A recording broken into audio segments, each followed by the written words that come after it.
tentang wabi hadhihi sana kanat ghazwata Mu'tadin wa lam yahdur Rasulullah sallallahu alaihi wasallam bi nafsihi. Pada tahun ini, tahun ke-8 Hijriah, terjadi peperangan namanya Ghazwatul Mu'tah, peperangan Mu'tah. Ini perang Mu'tah ini luar biasa. Lawan sudah mulai umat Islam ini melawan Eropa. Ya, yang pada saat itu mereka bercokol di negeri Syam. Nah, walam yahdur Rasulullah SAW bin nafsi, beliau SAW tidak hadir dengan diri beliau. Wasawabu hadhil ghazwati, sebab dari peperangan ini anna Rasulullah SAW ba'athal Harith bin Umair al-Azdi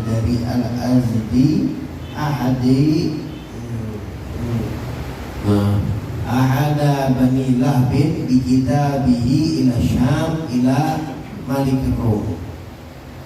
Ya, jadi baginda Rasul sallallahu alaihi wasallam mengutus seorang sahabat yang bernama Harith bin Umair al-Azdi, salah satu daripada keturunan Bani Lahab, ya, dengan surat beliau ke negeri Syam kepada Raja Romawi. Wakila ila Malik Busra, ada juga yang mengatakan kepada Raja Busra. Ya, Busra, ya, tempat di Syam juga. Ya. Kemudian fa'awwa lahu Syurahbil bin Amr al-Ghazani fa'awthaqahu ribatan thumma qaddama fadaraba unuqah. Maka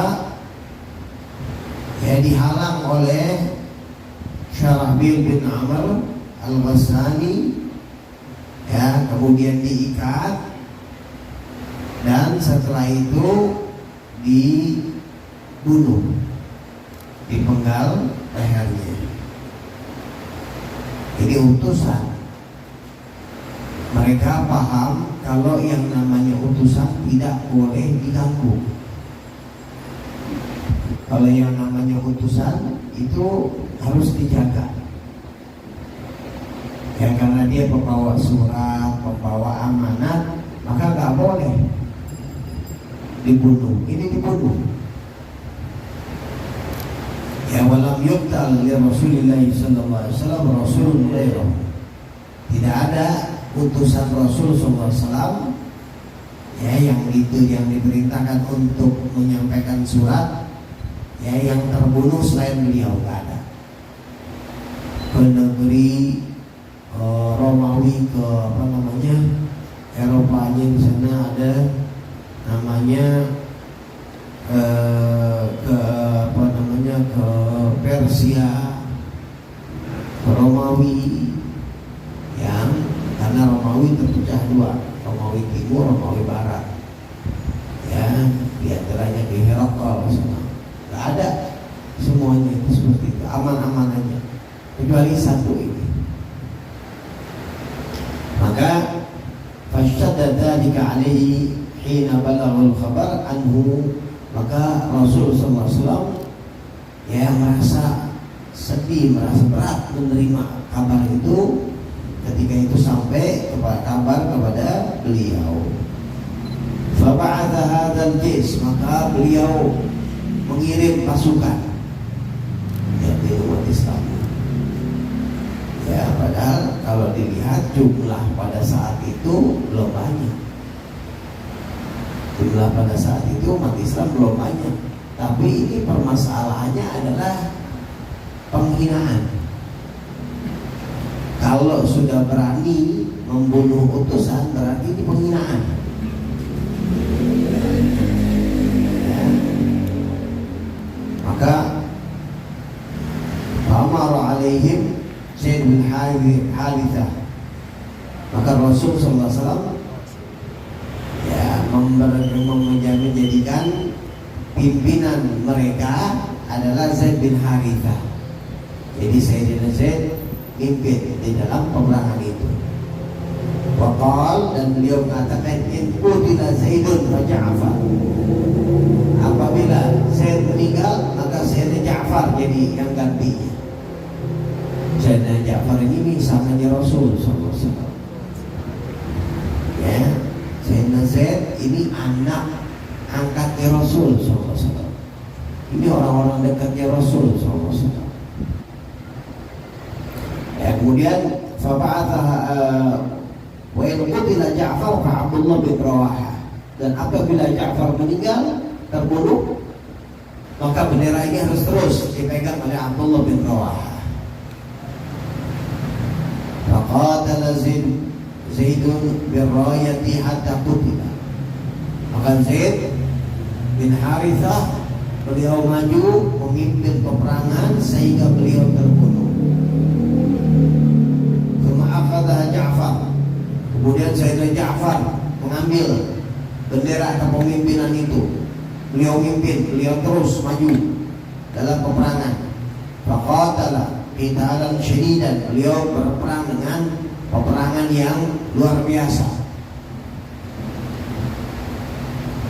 Hatta quti'at yaminu, sehingga tangan kanannya putus. Fa'akhadha rayata bishimali, maka beliau ambil bendera dengan tangan kanannya, dengan tangan kirinya. Terus, karena ini bendera ini simbol peperangan terus berjalan. Ya. Akhirnya ketika beliau ambil dengan tangan kirinya bendera itu, ya, fakutiat aiban, terputus juga tangan yang kirinya. Fahfadanaha bi'adidin. Ya, maka beliau peluk bendera itu dengan sisa dari tangannya itu, lengannya. Ya, dengan lengannya, lengan atasnya. Akhirnya bi'adidin fa'awadallah, akhirnya beliau terbunuh, meninggal. Nah, dari cerita ini fa'awadallahu ta'ala lika bijanahin. Maka dengan seperti ini Allah Subhanahu wa ta'ala kelak di surga akan mengganti tangan beliau dengan kedua sayap. Artinya beliau nanti bisa terbang. Ini kekhususan buat beliau. Kalau nanti ada orang, kalau gitu di akhirat nanti itu ada kendaraan, buruk lah apa semuanya. Kalau ini beliau bisa terbang. Ya. Yatiru bihima fil jannah, beliau akan terbang dengan kedua sayap itu di dalam surga. Ya, karena pengorbanan beliau yang luar biasa. Qatala hatta qutila, kemudian beliau ya terus berperang sampai beliau meninggal dunia. Akhadha rayata Abdullah bin Rawahah. Kemudian sebagai pesan Rasul, bendera itu dipegang lagi oleh Sayyidina Abdullah bin Rawahah. Faqatala hatta qutila, beliau perang sampai beliau juga meninggal dunia. Selesai pesan Rasulullah 3. Sudah meninggal semua. Sampai ada sahabat nanya sama Rasul SAW. Ya Rasul SAW, biasa-biasanya nggak disebut nama-nama begitu, berarti itu isyarat itu akan meninggal. Maka beliau menjawab, makanya ya, gadran maghdura atau kama qala Rasulullah. Artinya itu memang sudah ketentuan Allah. Memang sudah ketentuan Allah. Beliau hanya menjalankan apa yang memang jadi ketentuan Allah. Beliau juga tahu itu. Ya, tapi kemuliaan buat mereka yang syahid. Kemudian akhirnya tsumastalahan nasu ba'da dzalik. Akhirnya manusia bermusyawarat, bersepakat terhadap Khalid bin Walid. Kepada Khalid bin Walid, Khalid bin Walid pegang bendera. 3 orang disebut, nggak ada, udah siapa sekarang bendera? Tetap bendera dipegang sama Khalid bin Walid. Tetap peperangan berjalan. Ini lihat mental muslim, nggak keder, jalannya jauh, ya, dan mereka pasukannya banyak, lengkap, tapi nggak keder, nggak mundur, kaum muslimin, masya Allah. Akhirnya Sayyidina Khalid bin Walid akhadha rayata wa qatala. Beliau pegang bendera itu, beliau berperang. Ya, wadafa'anil muslimin, maka beliau menolak keburukan, artinya beliau menyelamatkan kaum muslimin. Dengan strategi beliau perang dahsyat. Ya, memang jumlahnya ini puluhan kali lipat. Umat Islam dengan lawannya pada saat itu jumlahnya puluhan kali lipat. Bukan 1:2, 1:3, enggak, hanya puluhan kali lipat jumlahnya. Tapi umat Islam terus. Akhirnya dipimpin oleh Syekh Khalid bin Walid, ya, dengan strategi beliau, siasat strategi beliau, sampai banyak korban pada mereka, dan akhirnya beliau ya balik ke Madinah, walaupun belum selesai peperangan. Balik ke Madinah dalam keadaan selamat itu umat Islam.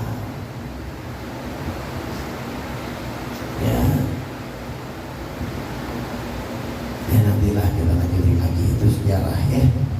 Mudah-mudahan Allah berikan kita pemahaman yang baik dan terinspirasi dengan kebaikan-kebaikan yang dilakukan oleh para sahabat radhiyallahu anhum. Amin ya rabbal ya arhamar rahimin ya arhamar rahimin ya arhamar rahimin farij 'alal muslimin ya arhamar rahimin ya arhamar rahimin ya arhamar rahimin farij 'alal muslimin ya rabbana ya karim ya rabbana ya rahim antal jawadul halim wa anta ni'mal mu'in ya arhamar rahimin ya arhamar rahimin ya arhamar rahimin farij 'alal muslimin Allahumma salli wa barik alaihi wa ala alihi. Alhamdulillah, hadirin, kita langsung masuk dalam kitab yang kedua, yaitu Fiqih Fathul Qarib daripada syarah Matan Ghayat Taqrib atau Abi Syuja ya. Sekarang berbicara tentang subuh, waktu sholat subuh. Di antara waktu sholat adalah subuh. Ai sholatu huwa lughatan awalun nahar. Subuh itu menurut bahasa adalah awalnya siang. Pembukaan awal pagi itu subuh. Ya, makanya ada sholat apa? Sholatnya pagi, artinya di waktu-waktu pagi, tapi bacaannya kencang. Sholat apa? Sholat subuh. Karena subuh itu udah masuknya pagi, udah masuk hari baru, udah masuk hari yang baru. Dengan azan subuh itu masuk hari baru tuh, sampai maghrib, sampai berikutnya. Ya, sampai maghrib itu udah hari yang baru, tapi bacaannya kencang subuh. Kan sholat kalau di waktu-waktu yang terang bacaannya pelan. Sholat fardu, zuhur, asar bacaannya pelan. Tapi kalau di waktu yang gelap, maghrib, isya, itu bacaannya kencang. Ya, karena gelap. Nah, subuh walaupun itu harinya sudah masuk pagi, tapi masih gelap, dihitungnya tetap jadi kencang. Makanya kalau kita misalnya sholat subuh kesiangan, kodok jam 8 baru sholat subuh jam 8 pagi, itu baca sholatnya pelan. Atau kita asar ketiduran, bangun maghrib, sholat asar di waktu maghrib kodok, wajib tuh kodok, bacanya kenceng, jahar, karena tergantung daripada waktu sholat itu. Nah, wasumiyati sholatu bidzalika, disebutkan sholat itu dengan waktu pagi, ya awal waktu pagi tadi, awal waktu hari, li fi'liha fi awwalihi, karena pelaksanaannya di awal waktu, awal pagi. Walaha kal asri khamsatu awqat. Dan untuk sholat subuh itu seperti asar, ada 5 waktunya. Ya, 5 di dalam kitab ini nih. Ya, apa aja? Ahaduha waktul fadilati. Yang pertama waktu yang utama. Jadi habis azan subuh sedikit berkesibukan, setelah itu dikir semuanya, setelah itu langsung sholat subuh. Itu namanya waktu fadilah, wa awal waktu, yaitu awal waktu. Wathani waktu ikhtiarin, yang kedua waktu yang terpilih setelah waktu yang pertama. Apa itu? Wa dzakarahul musannifu fi qawlihi, maka disebutkan oleh pengarang di dalam ucapannya, wa awwal waqtiha tulu'ul fajri tsani. Awal waktu subuh adalah terbitnya fajar yang kedua. Ya. Karena fajar ada 2. Pertama 1 jam sebelum subuh, namanya fajar kadhib, fajar bohong. Yang kedua setelah itu baru itu fajar beneran, sejam kemudian kira-kira. Itulah yang disebut dengan al-fajru tsani, fajar yang kedua, yaitu fajar shadiq namanya. Wa akhiruhu, akhirnya fil ikhtiar ilal isfirar, akhir daripada waktu ikhtiar, waktu yang afdol ya, setelah waktu fadilah, waktu yang afdol, kemudian waktu yang terbaik, yang baik. Kapan akhirnya? Sampai udah kekuning-kuningan, matahari udah kekuning-kuningan, udah mau terbit, udah mau timbul tuh matahari, awal di atas sudah kekuning-kuningan, ya. Wahwal idha'ah, yaitu udah mulai bercahaya. Wasal itu waktu jawaz, yang ketiga waktu al-jawaz, boleh-boleh aja sholat subuh di waktu itu. Kapan? Yaitu tadi udah kuning-kuningan tuh masuk, udah jawaz. Sampai apa? Bila karohatin nih, nggak makruh, itu ila tulu'il hamrati, sampai timbulnya warna kemerah-merahan, waktu warna merah udah mau terbit ya, tapi sebelum terbit matahari ya merah. Ya, orang kalau misalnya nih cahaya di balik kertas, misalnya di balik bahan ada cahayanya terang, otomatis kelihatannya nih di bahan ini di atasnya merah dari terangnya cahaya itu. Nah ini matahari udah mau keluar, jadi kelihatan cahaya itu. Nah itu kalau masih subuh, di situ masih masuk, masih waktu subuh itu. Wal khamis, waktu yang kelima, ya, waktu tahrim, waktu yang haram sholat subuh. Kapan? Wa huwa ta'khiruha ila an yabqa minal waqti ma la yasaha, yaitu melambatkannya sampai tersisa dari waktu udah nggak bisa lagi sholat subuh 2 rakaat 2 menit misalnya, sedangkan ini udah waktunya udah tinggal 1 menit lagi keluar, 1 menit lagi terbit matahari dia sholat, itu haram. Wajib sholat tapi udah hitungannya haram ya. Kemudian ada lagi waktu namanya waktu karohah, itu dari kekuning-kuningan tadi itu, kemerah-merahan tuh sampai sebelum subuh, itu namanya makruh tuh sholat subuh di waktu itu ya, itu waktu-waktunya. Nah tapi juga ada ulama seperti Imam Nawawi menjelaskan sholat subuh tuh bagusnya kapan? Bagusnya kalau orang jalan udah kelihatan siapa dia. Jadi begitu subuh nih azan kan belum kelihatan tuh, ini kalau lampu nggak ada ya. Kalau sekarang sih udah terang kelihatan nih, kalau misalnya yang lampu nggak ada, orang jalan bulan tuh kawan. Nah itu waktu sholat subuh afdolnya itu.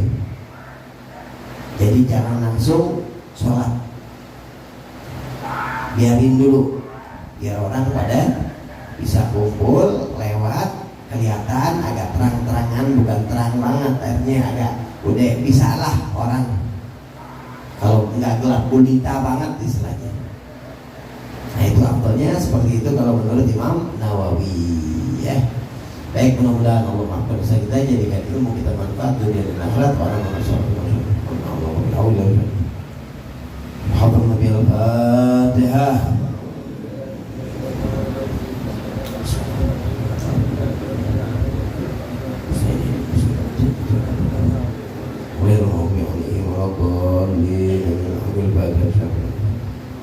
Alhamdulillahirabbil alamin. Ya Rabbana tarafna bi anana zarabna wa anana alana Allah asrafna wa tub alaina tauba taghsil kulla awba wa surana wa amin rawati waghfir liwalidina rabbi wa mauludina wal ali wal ikhwani wa sairil wa kulli di mahabba au jiratin au turba wal muslimina ajma amina rabbi asma fadlan wajudan manna